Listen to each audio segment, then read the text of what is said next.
Sabdamu Bapa bagai air segar, membasahi menyuburkan bumi, menggugah jiwa, segarkan hati, kobarkan nurani untuk bersaksi.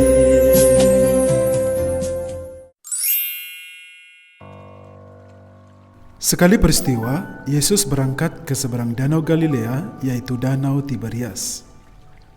Orang banyak berbondong-bondong mengikuti dia karena mereka melihat mukjizat-mukjizat penyembuhan yang diadakannya terhadap orang-orang sakit.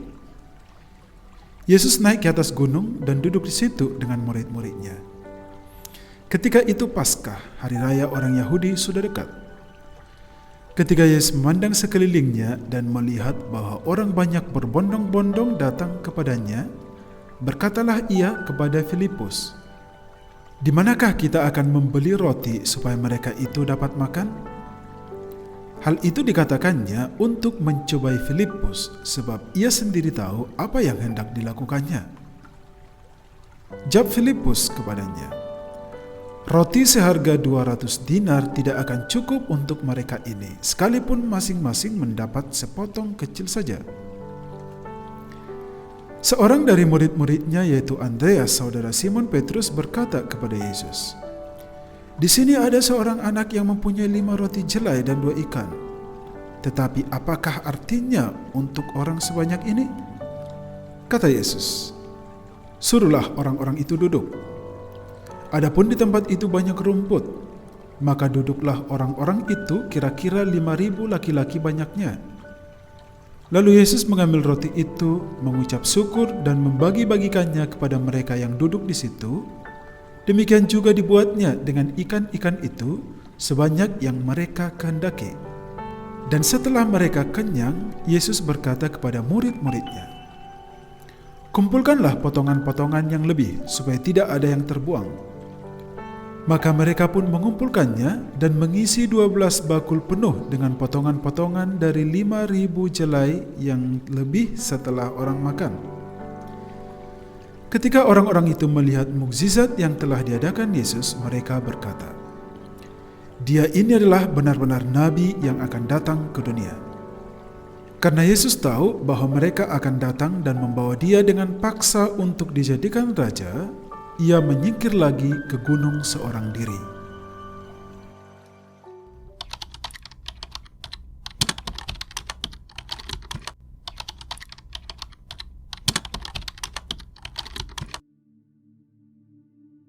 Sahabat Santo Paulus, dalam Injil yang saya bacakan tadi dikisahkan bahwa Yesus menggandakan roti untuk diberikan kepada orang-orang yang kelaparan.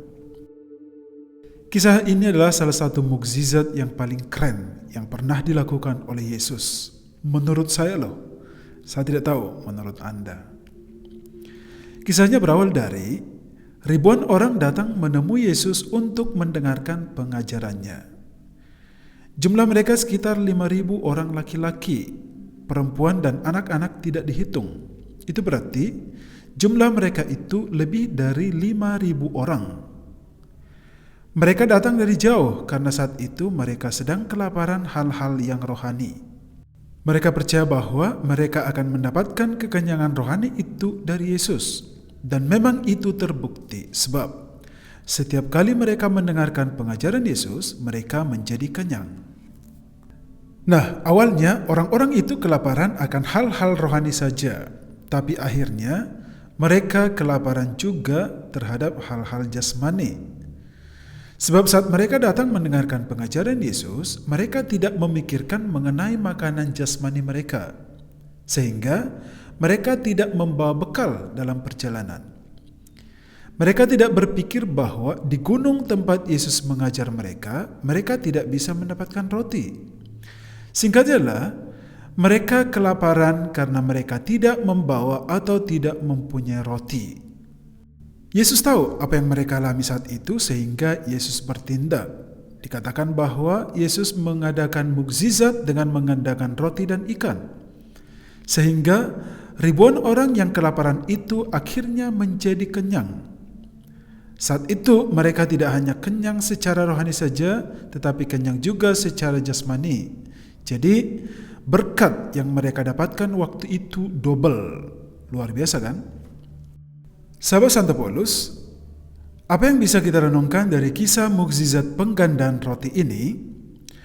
Sebenarnya banyak yang bisa kita renungkan, tetapi saya mau memberikan satu saja yang patut kita renungkan, yaitu kemauan manusia untuk berbagi dengan sesamanya yang kelaparan.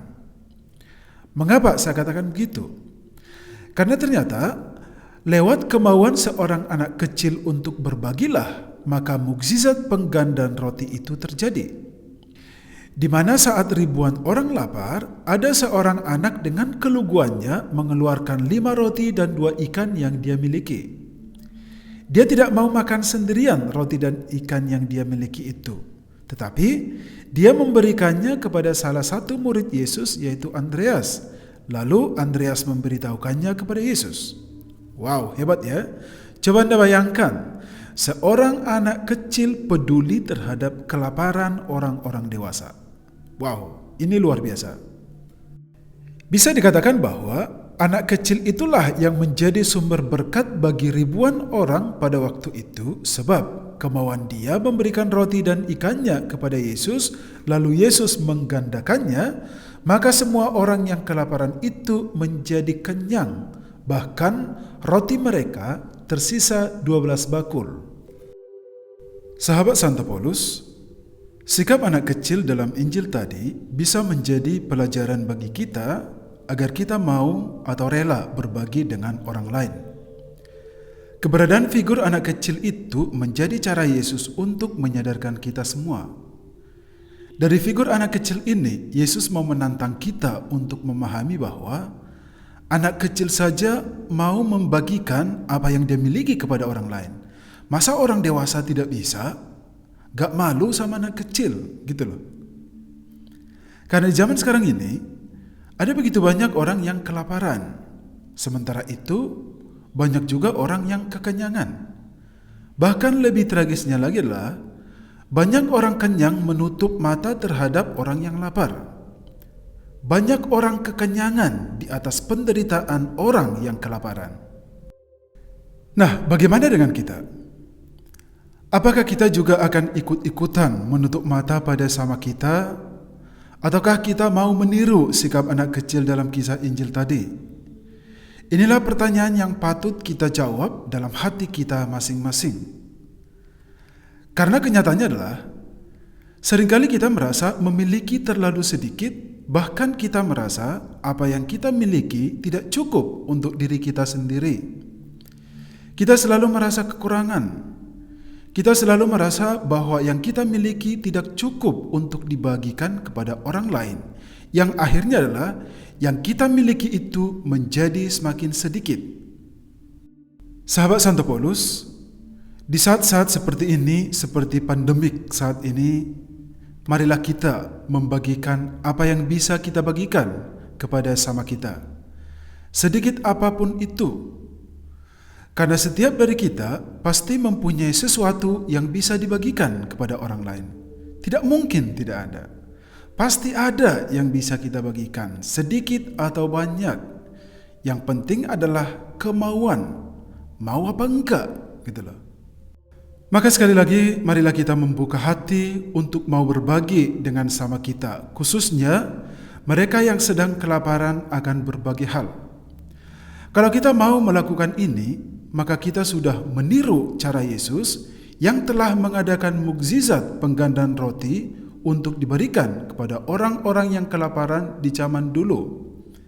Jadi, ketika kita mau berbagi makanan, berbagi roti dengan sama kita, itu berarti kita sudah mengulangi penggandaan roti yang dilakukan oleh Yesus di zaman dahulu. Dan dengan demikian, keterbukaan kita untuk berbagi roti itu akan juga mendatangkan berkat bagi kehidupan kita. Berkat bagi kehidupan kita saat ini dan juga berkat bagi jiwa kita di masa yang akan datang. Amin.